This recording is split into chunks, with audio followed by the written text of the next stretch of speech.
हाय नमस्कार, मी शिवान पात्रे स्वागत करते तुमचं आपल्या यूट्यूब चॅनलवरती. मित्रांनो, आज आहे दिवाळी आणि तुम्हा सर्वांना दिवाळीच्या हार्दिक हार्दिक शुभेच्छा. तर आता मी आणि दिदा जातो लक्ष्मी केशवाच्या मंदिरामध्ये, तर तुम्ही सुद्धा दर्शन घ्या.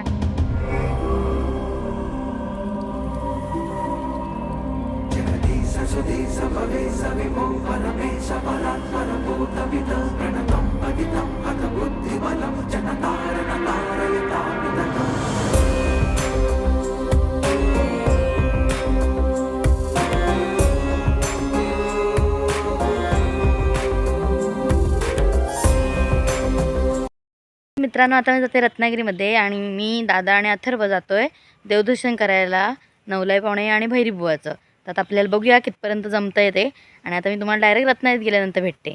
तर चला.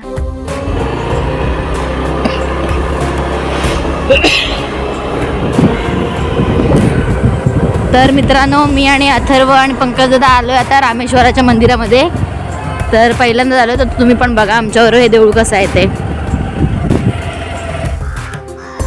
तर मित्रांनो, हे आहे कालिकाचं मंदिर. होऊ शकतं सुट्टी मिळाली.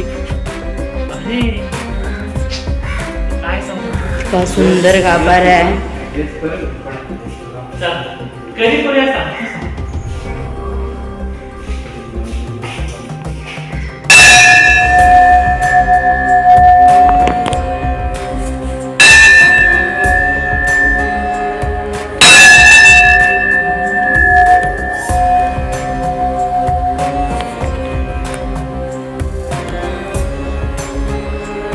तर मित्रांनो, आता आम्ही आलोय रामेश्वरच्या मंदिरामध्ये आणि आता इथे आम्ही रामेश्वराचं दर्शन घेतलं.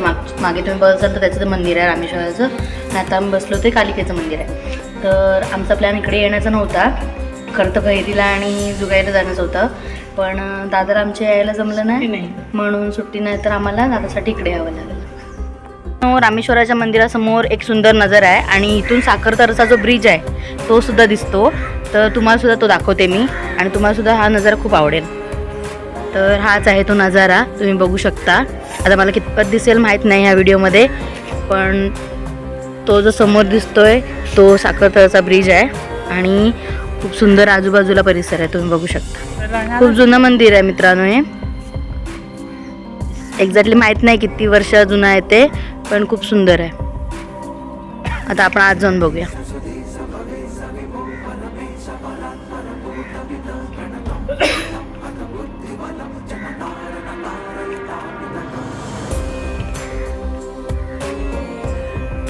तर अशा पद्धतीचं याचं बांधकाम आहे.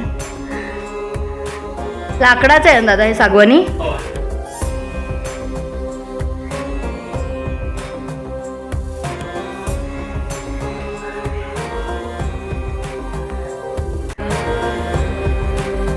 आणि हे आहे स्वयंभू रामेश्वराचं मंदिर.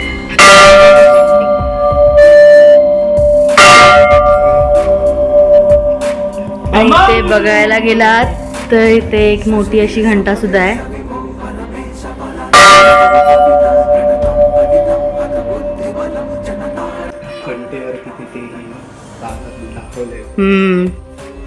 किती आहे ते? नाही, 1737. म्हणजे बघ केवढी जुनी आहे घंटा ही. तर मित्रांनो, रामेश्वराच्या मंदिरामध्ये आम्ही पहिल्यांदाच आलोय आणि आमचा इकडे येण्याचा काहीही प्लॅन नव्हता. हे आमच्या प्लॅनमध्येच नव्हतं, अचानकपणे आम्ही आलोय. पण इथली वाईब आणि जी पॉझिटिव्हिटी आहे ती आम्हाला खूप आवडली आणि तुम्ही सुद्धा ही पॉझिटिव्हिटी घेऊन जावं असं आम्हाला वाटतं. ज्यांना कोणाला रामेश्वराच्या इतिहासाबद्दल माहिती आहे त्यांनी मला इंस्टाग्रामला DM करून किंवा यूट्यूबला कमेंट करून मला पूर्ण माहिती द्यावी. मला सुद्धा आवडेल ह्या रामेश्वराच्या मंदिराचा इतिहास जाणून घ्यायला. तर हे मंदिर आहे ते 1737 मध्ये बांधलं गेलं आहे असं इथले गावकरी म्हणतात. तर तुम्ही जाणून घेऊ शकता, तुम्ही असं विचार करू शकता की हे मंदिराचा इतिहास किती सुंदर असू शकतो. तर मला नक्की आवडेल हा इतिहास जाणून घ्यायला. आणि इथला आजूबाजूचा परिसर सुद्धा खूप छान आहे. आणि प्लीज आमच्या तोंडून काही या मंदिराबद्दल चुकून मागून काय वेगळं निघून गेलं असेल तर मोठ्या मनाने तुम्ही आम्हाला माफ करा. असेच व्हिडिओ आम्ही घेऊन येत राहू या यूट्यूब चॅनलवरती. जर तुम्हाला हा व्हिडिओ आवडला असेल तर व्हिडिओला लाईक करा, शेअर करा आणि आपल्या चॅनलला सबस्क्राईब करायला विसरू नका. तर भेटूया आपण अशाच नवीन व्हिडिओमध्ये. तोपर्यंत स्वतःची काळजी घ्या. बाय.